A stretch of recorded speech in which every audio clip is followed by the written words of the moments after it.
El plomero me miró con una urgencia que me heló la sangre.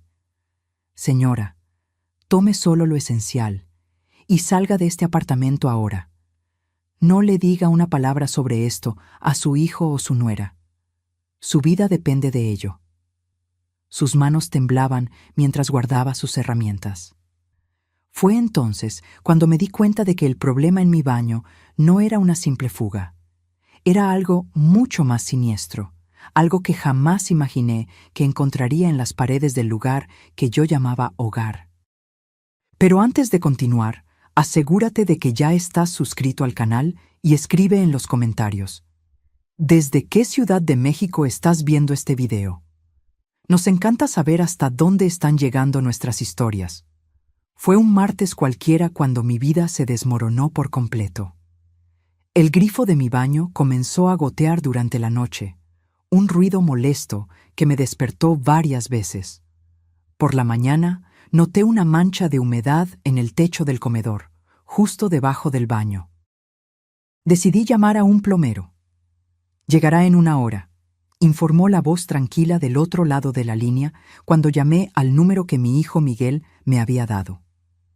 A mis 68 años, yo vivía en una casa espaciosa que compramos con mi esposo décadas atrás en la Ciudad de México. Después de su muerte, 5 años antes, nuestros hijos comenzaron a regresar a casa. Primero Miguel, que decía estar ahorrando para un apartamento propio en Guadalajara, y luego Julia, que volvió después de su divorcio turbulento, trayendo solo unas cuantas maletas y un silencio inquietante. Cuando sonó el timbre, abrí la puerta a un hombre de unos 50 años, de estatura media y cabello canoso. Llevaba un mono azul descolorido y cargaba una pesada caja de herramientas. Señora Oliveira, soy Antonio, el plomero. Le mostré la mancha en el techo y lo llevé al baño de arriba. Examinó todo con atención profesional. Necesito revisar las tuberías en el sótano también, dijo, para entender el sistema completo. Le indiqué el camino y regresé a la cocina. Mientras esperaba, preparaba el almuerzo distraídamente. Julia todavía dormía. Sus horarios estaban completamente invertidos desde que regresó a casa, y Miguel estaba en el trabajo en la constructora. Casi 1 hora después, oí los pasos de Antonio subiendo las escaleras del sótano. Cuando me di vuelta para preguntar si había encontrado el problema, las palabras murieron en mi garganta. Su rostro estaba pálido y sus manos temblaban ligeramente. «Señora, ¿podemos sentarnos un momento?», preguntó, con una voz tensa que no coincidía con el profesionalismo tranquilo que había demostrado antes. Me senté a la mesa de la cocina, confundida. ¿Encontró algo serio en la fontanería? Antonio se quitó las gafas, limpiándolas nerviosamente antes de mirarme con una expresión grave. Señora Oliveira, lo que encontré en su sótano no es un problema de fontanería. Hizo una pausa, como si eligiera cuidadosamente las palabras. Hay algo instalado allí que no debería estar. Algo que fue puesto deliberadamente. Un escalofrío recorrió mi espalda. ¿Qué tipo de cosa? Un sistema conectado a la ventilación de su casa. Específicamente al conducto que lleva a su habitación. Negué con la cabeza, sin entender. Debe ser parte de la remodelación que hicimos hace 2 años. Miguel contrató a un equipo para renovar el baño y parte del sistema de ventilación. Antonio se inclinó hacia adelante, bajando la voz. Señora, ¿ha notado algún síntoma extraño en los últimos meses? ¿Fatiga inusual? ¿Dolores de cabeza frecuentes? ¿Mareos? ¿Confusión mental? La pregunta me tomó por sorpresa. Bueno, sí. Me he sentido más cansada últimamente, y los dolores de cabeza son casi diarios, pero soy una mujer de 68 años. Esas cosas son normales a mi edad. ¿Y sus hijos? ¿Presentan los mismos síntomas? Pensé por un momento. No, parecen estar bien de salud. Antonio respiró hondo. Señora, necesito que me acompañe al sótano. Hay algo que necesita ver con sus propios ojos. Bajamos las chirriantes escaleras del sótano. El olor familiar a moho y humedad me recibió. junto con las cajas apiladas y los recuerdos familiares guardados por décadas. Antonio encendió su linterna y me guió detrás de la caldera, donde rara vez iba. Ahí, señaló. Al principio no vi nada anormal, solo tubos y conexiones que parecían ser parte del sistema normal de la casa. Luego, siguiendo el haz de luz de la linterna, noté algo diferente. Una serie de tubos más delgados, conectados a una caja metálica del tamaño de una tostadora. ¿Qué es eso?, pregunté, acercándome. Un dispositivo para liberar sustancias en el aire. ¿Ve estos tubos? Suben y se conectan directamente al sistema de ventilación de su habitación. Antonio señaló los pequeños depósitos con líquidos de diferentes colores y los temporizadores digitales parpadeando. Este sistema está programado para liberar dosis controladas de estas sustancias mientras usted duerme. ¿Sustancias? ¿Qué tipo de sustancias?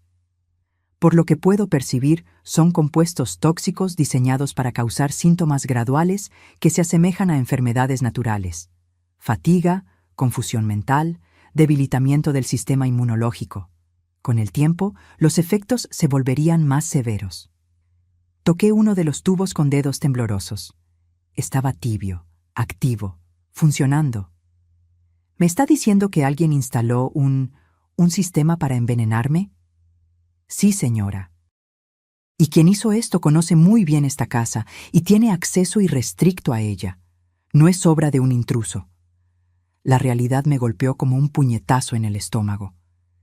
«Mis hijos», susurré, la voz casi desapareciendo. Antonio asintió gravemente. Este sistema exige conocimiento técnico específico y tiempo considerable para instalar. Su hijo trabaja en construcción civil, ¿correcto? Él sabría cómo hacerlo. Las piezas comenzaron a encajar de forma horrible. La insistencia de Miguel en remodelar el baño hace 2 años. El regreso de Julia coincidiendo con el inicio de mis síntomas más graves. El hecho de que ambos parecían monitorear mis horarios con un interés inusual. ¿Cuánto tiempo cree que este sistema ha estado funcionando?, pregunté, sintiendo náuseas. Por el desgaste de los componentes, diría que al menos 8 meses. Exactamente cuando comenzaron mis dolores de cabeza de la edad. Señora, continuó Antonio, hay una cosa más que necesita saber. Este sistema está programado para aumentar gradualmente la concentración de las sustancias. Sin intervención, los efectos podrían volverse fatales en los próximos meses. Me apoyé contra la pared fría del sótano, sintiendo que mis piernas flaqueaban. Mis propios hijos. Aquellos a quienes acuné, alimenté, curé cuando estaban enfermos, consolé cuando lloraban. Los mismos que comían en mi mesa todas las noches mientras lentamente me mataban. ¿Por qué?, murmuré, más para mí misma que para él. Esa es una pregunta que solo ellos pueden responder, dijo Antonio suavemente. Pero señora, necesito que me escuche con atención. Tome sus cosas y salga de esta casa inmediatamente. No les cuente nada a sus hijos. Subimos en silencio. Mi mente trabajaba frenéticamente, intentando negar lo innegable. Tal vez había una explicación. Tal vez ese sistema tenía otro propósito. Tal vez Antonio estaba equivocado. Pero en el fondo, yo sabía que no lo estaba. Los síntomas, el timing, los cambios en el comportamiento de mis hijos, todo encajaba como un rompecabezas macabro. «Dinero», susurré cuando llegamos a la cocina. «Tiene que ser por el dinero». Antonio me miró interrogativamente. Cuando mi esposo murió, dejó un seguro de vida considerable. Además, tengo ahorros y esta casa, que se ha revalorizado mucho en los últimos años. Hice una pausa calculando. Cerca de 7 millones de pesos mexicanos en total. Una suma que podría motivar a personas desesperadas, asintió Antonio. Pero no están desesperados. Miguel tiene un buen trabajo en la constructora, y Julia... Me detuve, dándome cuenta de que no sabía realmente cómo estaban las finanzas de mis hijos. Miguel trabajaba mucho, llegaba tarde y salía temprano, siempre cansado, siempre tenso. Julia apenas salía de su habitación, excepto para buscar comida o irse sin decir a dónde. No teníamos conversaciones profundas desde hacía meses. Señora Oliveira, Antonio interrumpió mis pensamientos. No hay tiempo para especulaciones ahora. Usted necesita salir de esta casa antes de que regresen. Como si fueran invocados por sus palabras, oí pasos en el piso de arriba. Julia había despertado. «¿Mamá?», llamó. «¿Con quién estás hablando?». Intercambié una mirada de pánico con Antonio. «Es el plomero, hija», respondí, intentando mantener la voz firme. «Está terminando el servicio. Bajo en 1 minuto». «Vaya a su habitación», susurró Antonio urgentemente. «Tome documentos importantes y algo de ropa. Nada más. Yo la esperaré aquí». Subí las escaleras con piernas temblorosas, rezando para no encontrarme con Julia en el pasillo. Por suerte, la puerta de su habitación estaba cerrada. Oí la ducha encendida. Estaba en el baño. En mi habitación miré el espacio que durante décadas fue mi refugio. Ahora, sabiendo lo que sabía, parecía una cámara de tortura. El aire que respiraba cada noche estaba cargado de veneno, deliberadamente puesto allí por mis propios hijos. Con manos temblorosas, abrí la caja fuerte escondida en el fondo del armario y saqué mis documentos: identificación, tarjetas bancarias, escrituras. Puse algunas prendas esenciales en un pequeño bolso. Mis ojos cayeron sobre una fotografía en la cómoda. Yo con Miguel y Julia la Navidad anterior, todos sonrientes. En ese momento ya me estaban envenenando. Puse la foto en el bolso también, no porque quisiera recordar ese momento, sino como un recordatorio cruel de la traición que sufrí. Cuando bajé, Julia ya estaba en la cocina, conversando casualmente con Antonio. Llevaba una bata y tenía el cabello mojado. Parecía tan normal, tan inofensiva. ¿Entonces solo era un tubo viejo oxidado?, preguntaba, sirviéndose café. «Exactamente», respondió Antonio profesionalmente. «Ya está todo resuelto». Julia se dio vuelta y notó mi bolso. «¿Vas a salir, mamá?». La pregunta aparentemente inocente me paralizó. ¿Cómo responder cuando cada palabra podía traicionarme? «Sí», logré decir. «Tengo algunos asuntos que resolver». «¿Quieres que te acompañe? No tengo nada planeado para hoy». La idea de quedarme a solas con Julia fuera de la casa me aterrorizó. «No es necesario, querida. Son solo cosas aburridas del banco». Antonio se levantó, tomando su caja de herramientas. «Bueno, mi trabajo aquí ha terminado. Son 600 pesos por el servicio». Le pagué, nuestras manos tocándose brevemente en el proceso. Sus ojos transmitían un mensaje claro: «Es hora de ir». «¿Estás bien, mamá?», preguntó Julia, observándome atentamente. «Pareces un poco pálida». «Estoy genial», mentí, forzando una sonrisa. «Solo un poco cansada». «Has estado muy cansada últimamente. Tal vez deberías consultar a un médico». La ironía de sus palabras, fingir preocupación por síntomas que ella misma estaba causando, casi me hizo perder el control. «Tal vez lo haga», respondí, dirigiéndome hacia la puerta. «Te quiero, mamá», dijo Julia con una dulce sonrisa que una vez habría calentado mi corazón, pero que ahora sonaba como una puñalada. «Yo también te quiero», respondí automáticamente, preguntándome cuándo esas palabras se volvieron vacías para ella. Salí de la casa que había sido mi hogar por 40 años, sin saber si alguna vez volvería. Antonio me guió hasta su camioneta estacionada en la acera. «Entre», dijo, abriendo la puerta del pasajero. «Necesitamos salir de aquí antes de que su hija sospeche algo». Mientras nos alejábamos, miré por el espejo retrovisor la casa que amaba, transformada ahora en una trampa mortal por mis propios hijos. «¿A dónde vamos?», pregunté, agarrando mi bolso como si fuera un salvavidas. «A un lugar seguro donde podamos pensar en los próximos pasos», respondió Antonio. «Hay una cafetería a unos kilómetros de aquí en Monterrey. Podemos hablar allí sobre cómo proceder y llamar a las autoridades». «¿Las autoridades? ¿La policía?» «Sí, señora». «Lo que encontramos constituye intento de homicidio. Esto no es algo que podamos resolver solos». «Homicidio». La palabra resonó en mi cabeza. Mis hijos no eran solo ingratos o codiciosos, eran asesinos en potencia, asesinos que vivían conmigo, comían mi comida, fingían preocuparse por mí mientras meticulosamente ejecutaban mi muerte.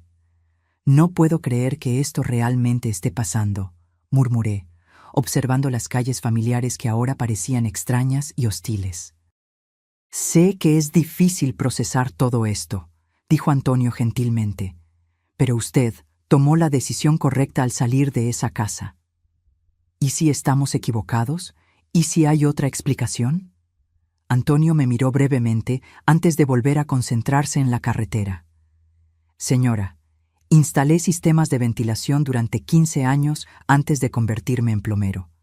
Lo que vi en su sótano no es un error o un malentendido. Es un dispositivo diseñado específicamente para dispersar sustancias químicas en el aire de su habitación. No hay explicación inocente para eso. En el fondo, yo sabía que él tenía razón, pero mi mente seguía buscando desesperadamente una realidad alternativa donde mis hijos no fueran monstruos. ¿Cuánto tiempo cree que me quedaba?, pregunté en voz baja. Basado en los temporizadores y la concentración, yo diría que 2 o 3 meses más, a lo sumo. Sus síntomas habrían empeorado progresivamente hasta parecer una enfermedad natural. Habría desarrollado problemas respiratorios graves y falla orgánica. Habría muerto lentamente y nadie sospecharía nada. Lágrimas rodaron por mi rostro. ¿Cómo 2 personas pueden planear algo así? ¿Cómo pueden mirar a su propia madre a los ojos todos los días, fingiendo amor, mientras la matan? No tengo respuesta para eso, señora. Pero sé que personas capaces de esto no van a rendirse simplemente si son confrontadas. Si descubren que usted sabe la verdad, pueden acelerar sus planes o intentar algo más directo. Un escalofrío recorrió mi espalda. ¿Cree que vendrán por mí? Depende de la desesperación que tengan por el dinero y del compromiso con el plan original. Llegamos a una cafetería acogedora en el centro de Puebla, lejos de mi barrio. Antonio eligió una mesa en el fondo, lejos de las ventanas y cerca de una salida. Cuando me di cuenta de que estaba pensando estratégicamente en rutas de escape, la gravedad de mi situación me golpeó de nuevo. Una joven camarera se acercó para tomar nuestros pedidos. 2 cafés, por favor, dijo Antonio, y algo dulce para la señora. Ha tenido un día difícil. Mientras esperábamos los cafés, mi celular vibró. Era un mensaje de Julia. «Mamá, ¿está todo bien? Hace un tiempo que saliste». Le mostré el mensaje a Antonio. «Responda normalmente», aconsejó. «Diga que está en el banco y que la fila está tardando». Escribí la respuesta con dedos temblorosos. Casi inmediatamente llegó otro mensaje. «¿Quieres que te recojamos después? Miguel llegará a casa en 1 hora». «Ya están monitoreando sus movimientos», observó Antonio, la preocupación evidente en su voz. «Esto significa que necesitamos actuar rápidamente». La camarera volvió con nuestros cafés y una rebanada de pastel de chocolate que no había pedido, pero por la que quedé agradecida. Necesitaba azúcar para procesar toda esa información. «¿Qué hacemos ahora?», pregunté, intentando mantener la calma. «Primero, necesitamos pruebas concretas», respondió Antonio. «Puedo volver a su casa esta tarde con el pretexto de verificar si hay fugas adicionales. Tomaré fotos detalladas del dispositivo y, si es posible, muestras de los productos químicos. Luego, llamaremos a la policía con suficiente evidencia para que no puedan negarlo. Y mientras tanto, ¿dónde me quedo? ¿Tengo algún pariente o amigo con quien pueda quedarme?» Pensé en mis opciones. Mi hermana vivía en otro estado y no nos hablábamos desde hacía años. Tenía algunos amigos cercanos, pero involucrarlos en esto parecía peligroso. «Un hotel», sugerí finalmente. «Anónimo, lejos de mi barrio». Antonio asintió y sacó una tarjeta de su bolsillo, escribiendo un número en el reverso. «Este es mi número personal. Llame inmediatamente si sus hijos intentan contactarla de forma insistente o si nota algo extraño». Tomé la tarjeta, sintiéndola como un salvavidas. «Antonio, ¿por qué me está ayudando? Ni siquiera me conoce». Tomó un sorbo de café antes de responder, sus ojos fijos en un punto distante más allá de la ventana. Perdí a mi madre hace 5 años. Murió de un cáncer agresivo, pero meses antes del diagnóstico se quejaba de síntomas extraños que los médicos no lograban explicar. Fatiga extrema, problemas respiratorios, debilidad generalizada.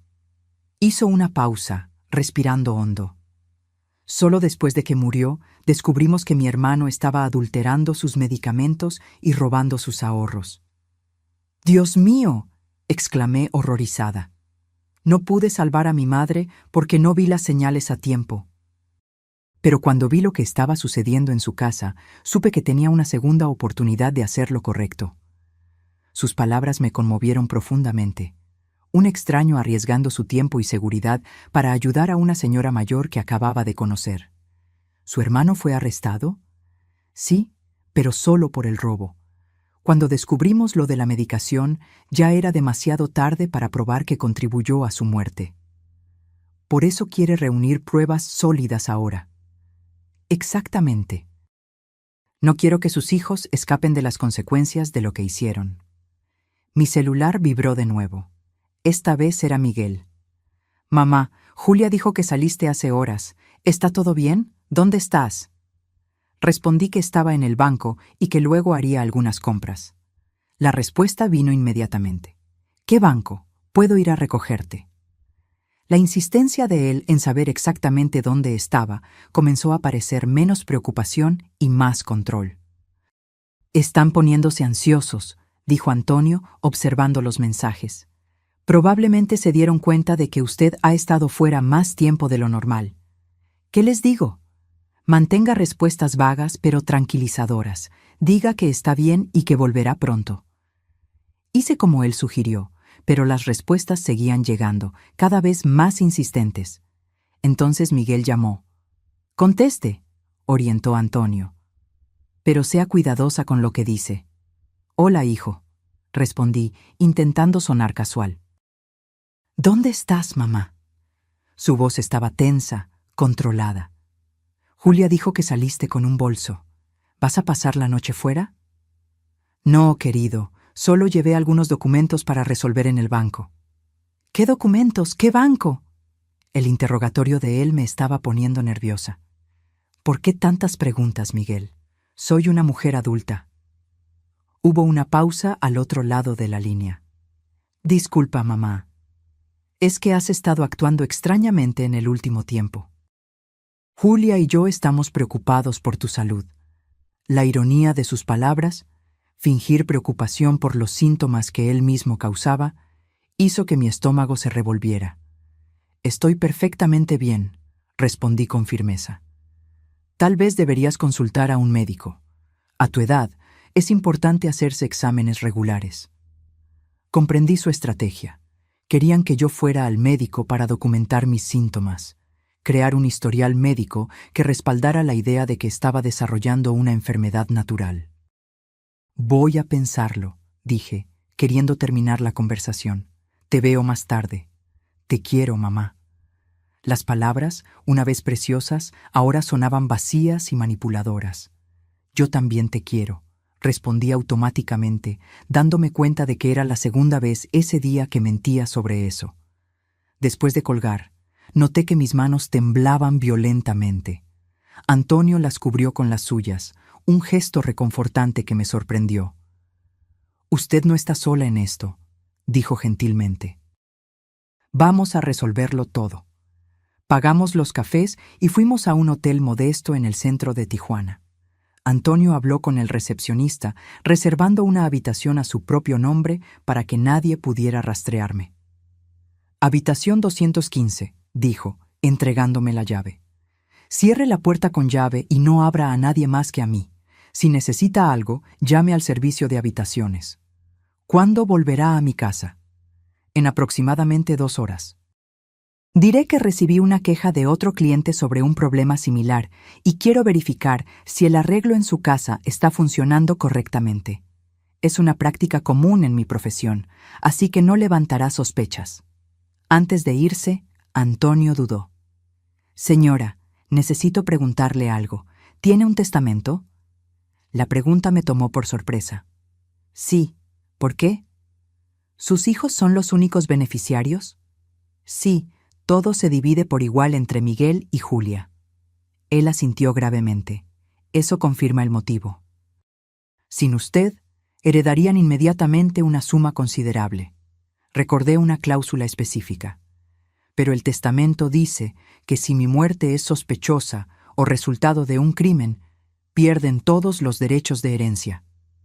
¿Ellos saben eso? Creo que sí. Discutimos el testamento cuando mi esposo falleció. Eso podría explicar por qué eligieron un método tan elaborado. Si su muerte pareciera natural, resultado de una enfermedad gradual, nadie cuestionaría el testamento.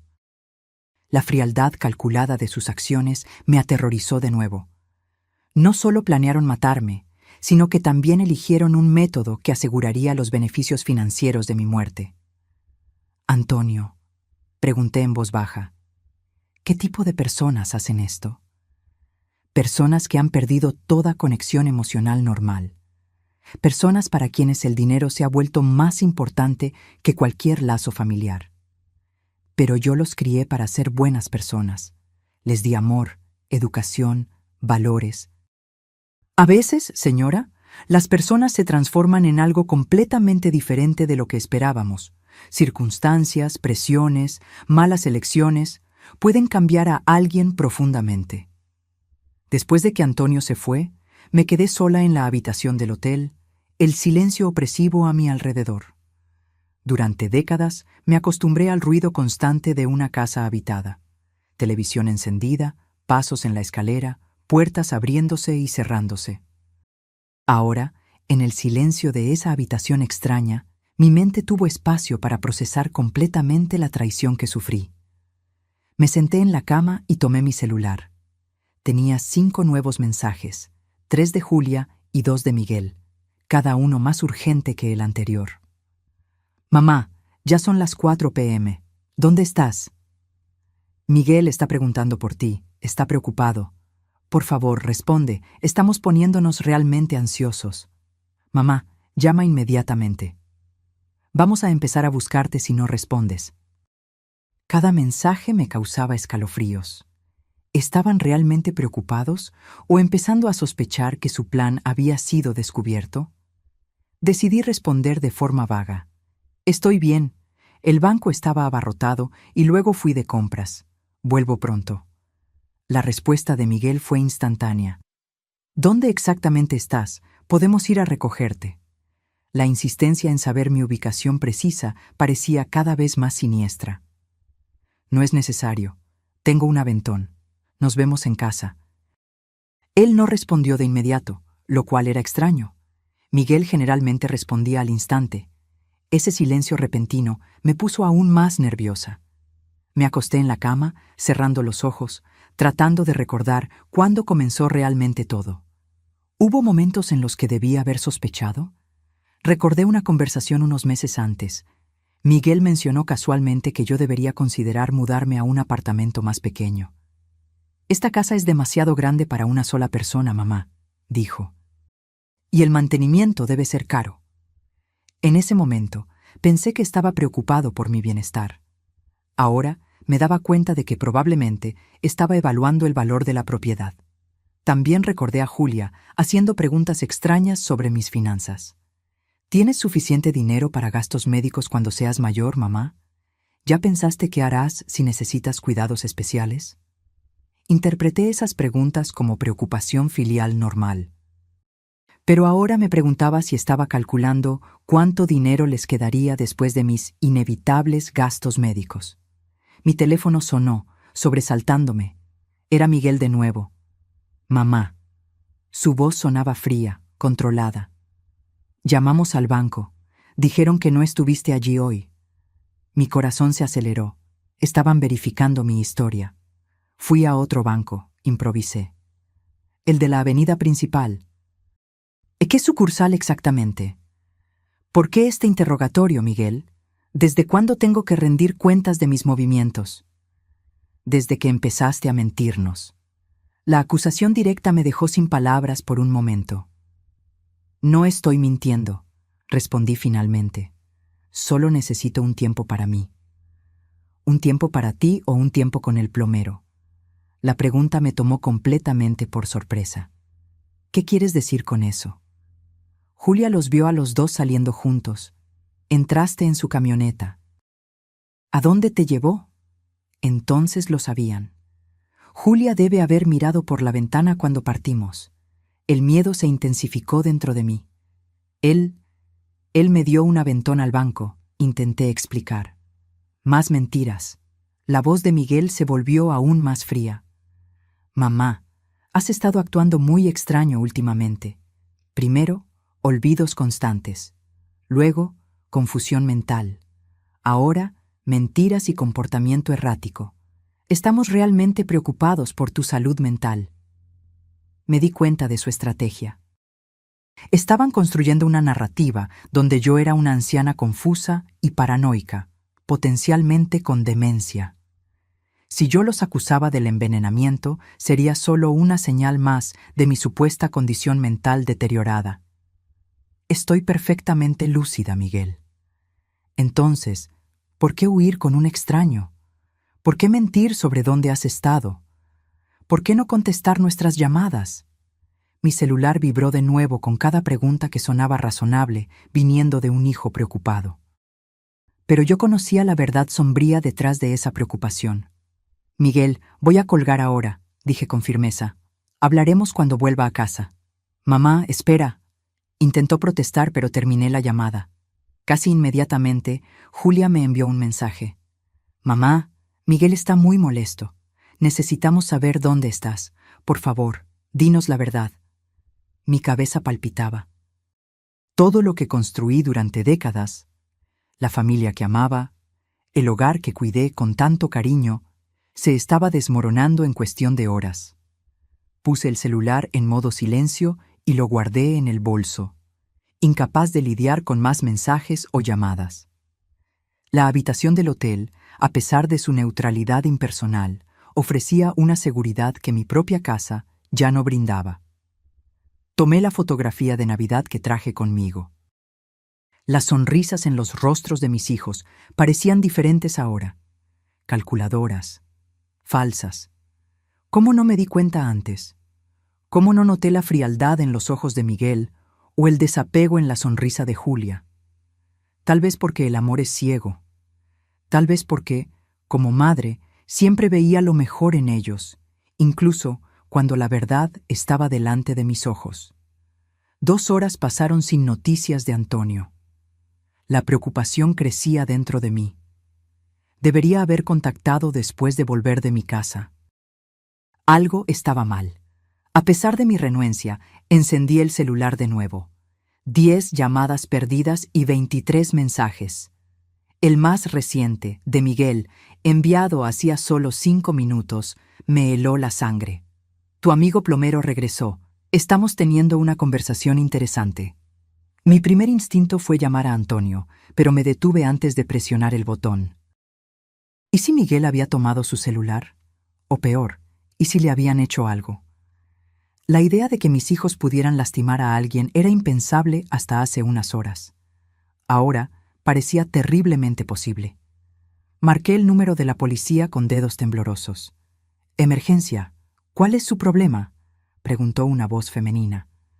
Necesito denunciar un intento de asesinato», dije, mi voz casi un susurro. «Señora, ¿puede hablar más fuerte? ¿Quién está intentando asesinar a quién?» «Mis hijos», respondí, la realidad de las palabras golpeándome de nuevo. «Mis hijos están intentando matarme lentamente. Encontramos un dispositivo en el sótano de mi casa, liberando sustancias tóxicas en el sistema de ventilación de mi habitación». Hubo una pausa al otro lado de la línea. «Señora, ¿cuál es su nombre completo y ubicación actual?» «María Oliveira. Estoy en el Hotel Central, habitación 215. «Ah, ¿y dónde están sus hijos ahora?» «En mi casa. Ellos pueden haberle hecho algo al hombre que descubrió el dispositivo. Un plomero llamado Antonio.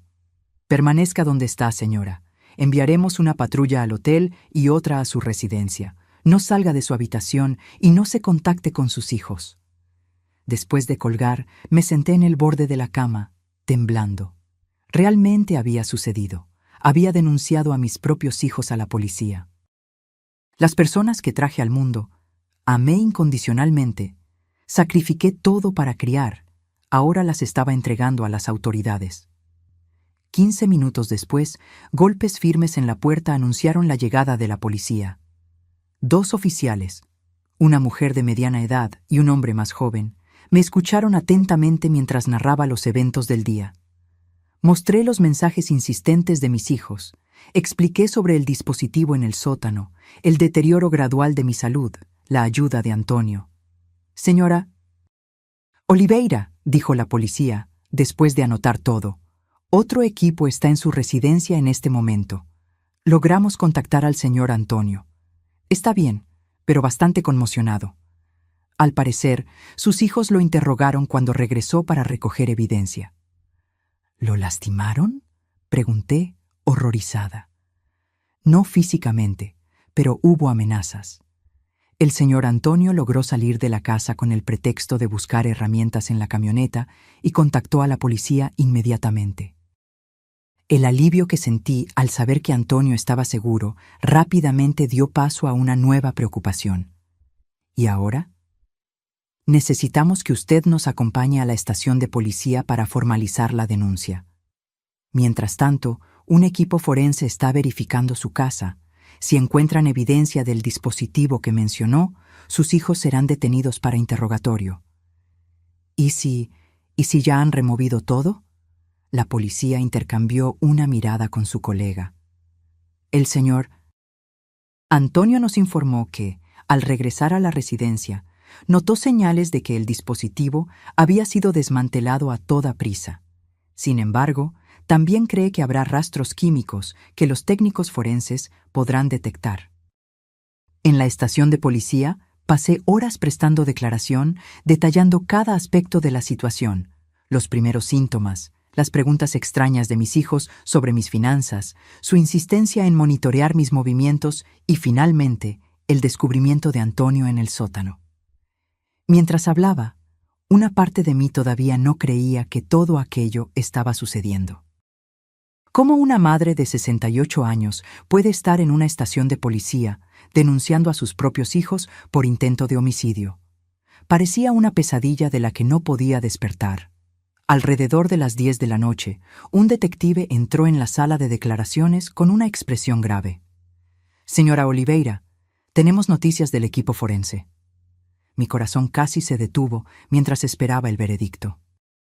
Encontraron residuos químicos significativos en los conductos de ventilación que llevan a su habitación, compatibles con sustancias que, al ser inhaladas continuamente, pueden causar los síntomas que usted describió. También localizaron partes desmontadas del dispositivo que fueron apresuradamente escondidas en el fondo de una caja en el sótano. Lágrimas silenciosas rodaron por mi rostro. Una parte de mí todavía esperaba que todo fuera un terrible malentendido, que mis hijos fueran inocentes, que hubiera otra explicación. Ahora, esa esperanza estaba irrevocablemente destruida. «Sus hijos están detenidos para interrogatorio», continuó el detective. «Hasta el momento, ambos niegan cualquier implicación, afirmando que usted ha presentado signos de paranoia y confusión mental en los últimos meses. Exactamente como yo temía. Estaban usando los síntomas que causaron en mi contra. ¿Y en cuanto a pruebas de que fueron ellos quienes instalaron el dispositivo?». El detective dudó. «Eso puede ser más difícil de probar directamente. Sin embargo», abrió una carpeta y puso una fotografía en la mesa. Era una página de un cuaderno con la caligrafía inconfundible de Julia. «Encontramos esto escondido entre los libros en la habitación de su hija. Parece ser un registro detallado de sus síntomas a lo largo del tiempo, con anotaciones sobre ajustes en las dosis». Miré la hoja de papel, sintiendo náuseas al ver entradas como 27:04. Mamá durmió 12 horas seguidas, aumento de la dosis nocturna funcionando, y 15:05 se quejó de mareos y confusión, tal vez reducir un poco para no levantar sospechas. Era una documentación metódica, clínica, de mi deterioro planeado, como un experimento científico, como si yo no fuera un ser humano, y mucho menos su madre. Esto es... No pude terminar la frase. Evidencia bastante incriminatoria, completó el detective. Junto con declaraciones de vecinos confirmando la remodelación del baño hace 2 años, supervisada por su hijo, y sus conocimientos técnicos en el área de construcción, tenemos un caso sólido. El primer mes después del arresto de mis hijos pasó como un borrón. Fui sometida a una batería de exámenes médicos que confirmaron la presencia de toxinas en mi organismo. Los médicos quedaron conmocionados al descubrir que yo estaba siendo lentamente envenenada en mi propio hogar, por mis propios hijos. «Es un milagro que haya sobrevivido», dijo el toxicólogo. La exposición prolongada a estas sustancias podría haber causado daños permanentes en sus órganos o incluso la muerte. A medida que las toxinas fueron eliminándose de mi cuerpo, mi salud mejoró drásticamente. Los dolores de cabeza desaparecieron, la confusión mental se aclaró, la energía regresó. Físicamente, me estaba recuperando. Emocionalmente, la herida parecía imposible de sanar. No pude volver a mi casa. Los recuerdos eran demasiado dolorosos. Cada rincón de ese lugar ahora contenía el eco de la traición. Puse la propiedad en venta y me mudé temporalmente a un pequeño apartamento alquilado. Durante la investigación, la verdad completa salió a la luz. Miguel tenía deudas de juego que sumaban más de 2 millones de pesos. Apuestas compulsivas que él escondía de todos, pidiendo préstamos a prestamistas que comenzaron a amenazarlo física y financieramente. Julia, por su parte, descubrió que no recibiría nada en el divorcio después de que su exesposo probara su infidelidad con pruebas concretas. Estaba prácticamente en bancarrota y desesperada. Juntos, mis hijos calcularon que mi muerte les daría acceso inmediato a casi 7 millones de pesos, entre seguro de vida, ahorros y el valor de la casa. Como sabían que una muerte sospechosa invalidaría el testamento, planearon algo que pareciera natural. Un deterioro gradual atribuible a la edad avanzada, culminando en falla orgánica que ningún médico cuestionaría. La idea del envenenamiento lento fue de Julia. Con su conocimiento de química, ella planeó meticulosamente qué sustancias usar y en qué concentraciones para simular un declive natural. Miguel, usando sus conocimientos de construcción civil, instaló el sistema durante la remodelación del baño. El juicio fue una pesadilla. Sentada en el tribunal, día tras día, oyendo detalles horribles sobre cómo mis propios hijos conspiraron para matarme, sentí como si estuviera viviendo la vida de otra persona. Esto no podía ser mi realidad. No podía ser mi familia. Lo más difícil fue enfrentar la mirada de ellos. Miguel mantuvo una expresión impasible durante todo el proceso, como si estuviera más allá de cualquier emoción. Julia alternaba entre lágrimas dramáticas cuando el jurado estaba mirando y miradas frías y calculadoras cuando creía que nadie prestaba atención. Antonio testificó detalladamente sobre su descubrimiento en el sótano y las conversaciones que escuchó entre mis hijos. Su testimonio fue crucial para el caso. Se convirtió en mi pilar de fuerza durante esos días sombríos, una presencia constante y reconfortante. ¿Cómo se siente hoy?, me preguntaba diariamente, con genuina preocupación. Como alguien que lo perdió todo, era mi respuesta frecuente. No todo, decía gentilmente. Usted todavía tiene su vida, su salud, su dignidad. Ellos no pudieron quitarle eso. Después de 3 semanas de juicio, el veredicto finalmente llegó. Culpables de intento de homicidio premeditado. Miguel fue sentenciado a 20 años de prisión sin posibilidad de libertad condicional por 15 años. Julia recibió 18 años, con posibilidad de libertad condicional después de 12. Cuando el juez anunció las sentencias, sentí una mezcla confusa de emociones. Alivio por la justicia hecha, pero también un dolor profundo por saber que mis hijos pasarían gran parte de sus vidas tras las rejas. Por horrible que fuera lo que planearon, una parte de mí, la madre que siempre sería, Sufría por ellos. Después del juicio, vendí definitivamente la casa donde viví por 40 años en la Ciudad de México. Con el dinero, compré un pequeño apartamento en la ciudad costera de Acapulco, a cientos de kilómetros de distancia, donde nadie me conocía y donde podría empezar de nuevo sin el peso de las memorias dolorosas. Antonio continuó presente en mi vida, primero como un amigo solidario, luego como algo más. No un romance tradicional, ambos cargábamos cicatrices demasiado profundas para eso, sino una compañía reconfortante basada en el respeto mutuo y la comprensión compartida de cuán impredecible y cruel puede ser la vida. Algunas personas pasan toda su vida sin conocer el verdadero rostro de aquellos que aman, dijo él una vez, mientras caminábamos por la playa. Usted enfrentó esa verdad y sobrevivió. Eso exige una valentía extraordinaria. Valentía no era como yo me definiría. En mis momentos más oscuros, cuestionaba dónde había fallado como madre. ¿Qué podría haber hecho diferente? ¿Qué señales dejé pasar? ¿Alguna vez fui realmente amada por mis hijos? ¿O siempre fui solo un medio para un fin, una fuente de recursos a ser explotada? 6 meses después del juicio, recibí una carta de Julia de la prisión. Por días, la dejé cerrada sobre la mesa, incapaz de encontrar el coraje para leer. Cuando finalmente la abrí, encontré páginas de disculpas aparentemente sinceras, explicaciones sobre su desesperación financiera, promesas de arrepentimiento genuino. Me di cuenta del monstruo en que me convertí, escribió. No espero su perdón, mamá.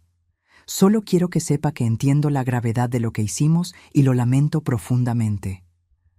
Respondí con una carta corta, deseándole lo mejor, pero dejando claro que el perdón, si alguna vez llegaba, tardaría mucho tiempo. Miguel nunca escribió. Una parte de mí murió en ese sótano, en el momento en que vi el dispositivo diseñado para matarme. La madre confiada y amorosa, que creía conocer a sus hijos de adentro hacia afuera, que pensaba que el amor familiar era incondicional e inquebrantable, ella se fue para siempre.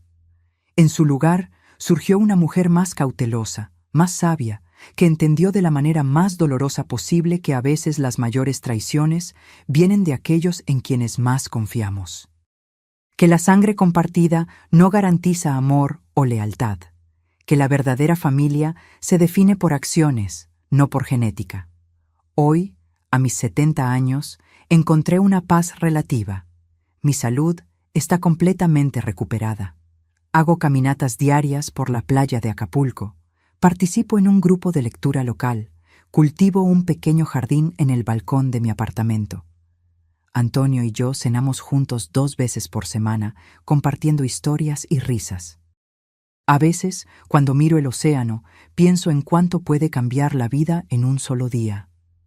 Cómo una fuga de agua aparentemente inofensiva puede revelar una conspiración mortal.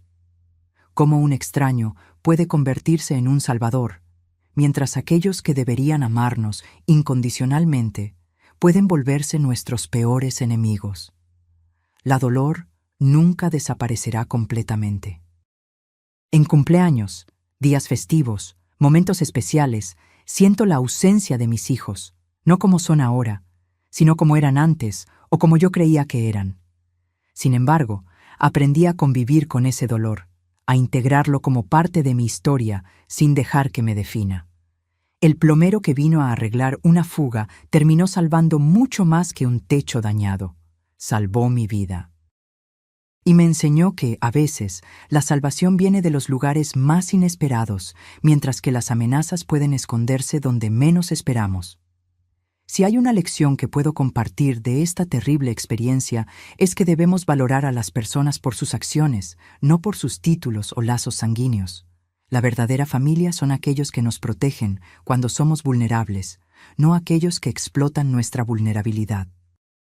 El amor verdadero se manifiesta en actos diarios de bondad y respeto, no en palabras vacías u obligaciones impuestas por el parentesco. Y quizás, lo más importante, debemos confiar en nuestra intuición, esa voz interior que susurra cuando algo no está bien, incluso cuando no podemos explicar exactamente qué. Si hubiera prestado atención a las pequeñas señales, a los cambios sutiles en mis hijos, a las preguntas extrañas, a las miradas desviadas, tal vez podría haber evitado acercarme tanto a la muerte. Cuando la gente me pregunta sobre mis hijos, respondo simplemente que estamos distanciados. Es más fácil que explicar la verdad completa, que ver el horror y la lástima en los ojos de los demás. Para el mundo, soy solo una señora mayor que vive sola junto al mar. Nadie necesita saber que soy una superviviente de una de las formas más crueles de traición. La fuga en el techo de mi antigua casa en la Ciudad de México reveló mucho más que un problema estructural. Reveló la verdadera naturaleza de las personas que yo creía conocer completamente. Reveló la fragilidad de las relaciones familiares cuando son puestas a prueba por la desesperación y la codicia. Reveló que, a veces, los extraños pueden mostrar más humanidad que nuestra propia sangre. En algunas noches, todavía me despierto sobresaltada, pensando haber oído pasos en el pasillo o imaginando que estoy de vuelta en esa casa, respirando veneno sin saberlo. El trauma deja marcas que el tiempo atenúa, pero nunca borra completamente. Otras supervivientes de violencia doméstica me dicen que esa sensación de alerta constante, esa dificultad para confiar de nuevo, es normal, que forma parte del proceso de curación. Que un día, tal vez, lograré dormir sin verificar 2 veces si las puertas están cerradas o sin analizar el comportamiento de las personas a mi alrededor en busca de señales de falsedad. Antonio entiende esto mejor que nadie. Él perdió a su madre por su propio hermano y carga una culpa que resuena con la mía, la culpa de no haber notado las señales a tiempo. Tal vez por eso nos conectamos tan profundamente. Ambos conocemos el dolor específico de ser traicionado por aquellos que deberían protegernos.